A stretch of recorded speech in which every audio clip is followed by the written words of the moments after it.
Hey, good morning, everybody, and welcome to day 3 of the 5-part series that we are working on to help you write a simplified business plan.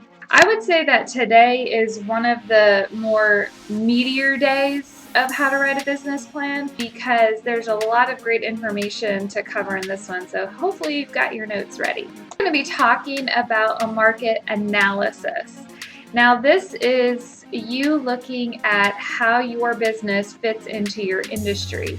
So this is going to reveal if you are in a saturated industry and you have a lot of competitors. It's going to help you understand how you can stand out from those competitors. It's going to help you see things like if you are in an industry that's not saturated and you definitely have a need in the market for the product or service that you want to bring to market. This really gives you a good idea of the tangibility and how hard it's going to be to make money over time. First, let's talk about the biggest misconception. People often think that everyone is their customer, or they focus on the demographics, such as the age of their customer, the income level of their customer, where their customer lives, that kind of thing. And those are all important. If you just focus on those things, you're missing a big piece of the puzzle.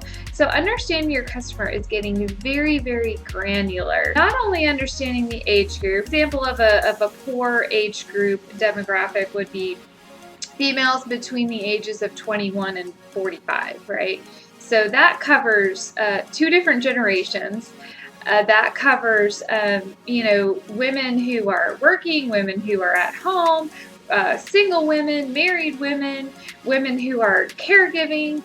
That covers such a broad range of women that it's really hard just to focus on age group. When you are looking at an age group, you want to narrow it down to 10 years at the max.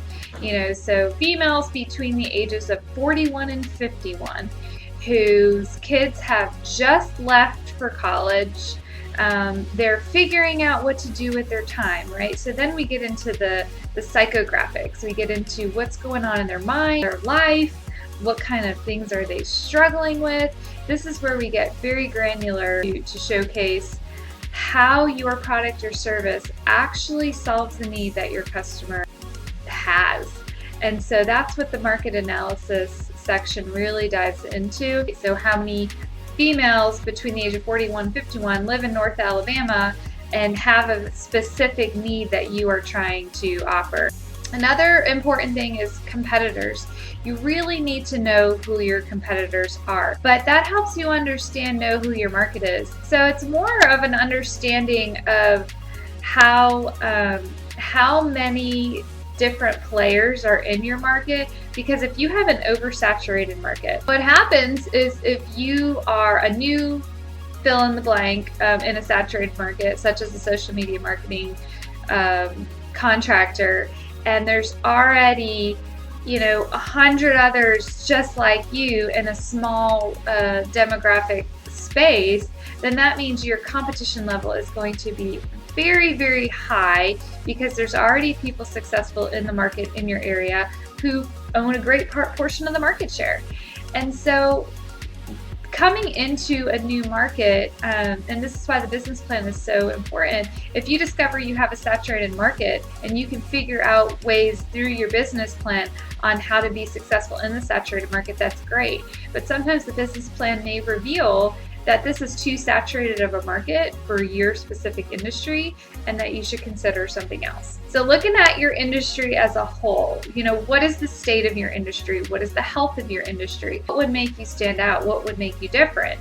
You do not ever want to get into a price war competition. I once heard a really good explanation of pricing, and this is something else you're going to get into as you're going through the market analysis process, is understanding how to price properly in your industry to make a profit.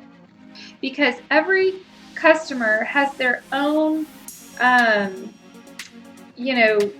barrier on what's too high, what's too low, and what makes them feel right. So that's how the pricing model works with every customer. You can be too low and price yourself out of the market. So that is why the business plan process is so important, because you can see what you have to price in order to make a profit and what you have to price in order to continue a profit even though you put something on sale. Pointing your customer. I actually think that this is very, very, very important. I hear this a lot from businesses. Well, everybody is my customer. I just have to reach more of them. That's not true.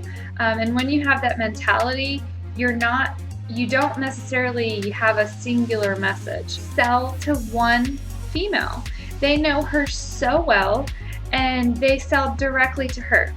However, the interesting thing is, if you go to their website, they have pet products, male products, kids products, for a wide variety of people, but they only sell to that one woman. And their marketing speaks to her, their copy speaks to her, their website speaks to her, their social content speaks to her, their blog speaks to her.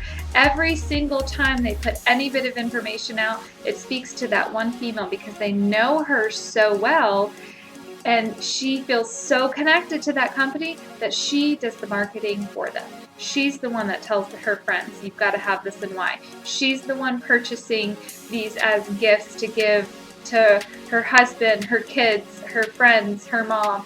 She's the one that does all the marketing for them. So that's really the idea here, is to understand who your singular customer, and some businesses do have multiple, right? You could have three different target markets that you are addressing, and each message needs to be different.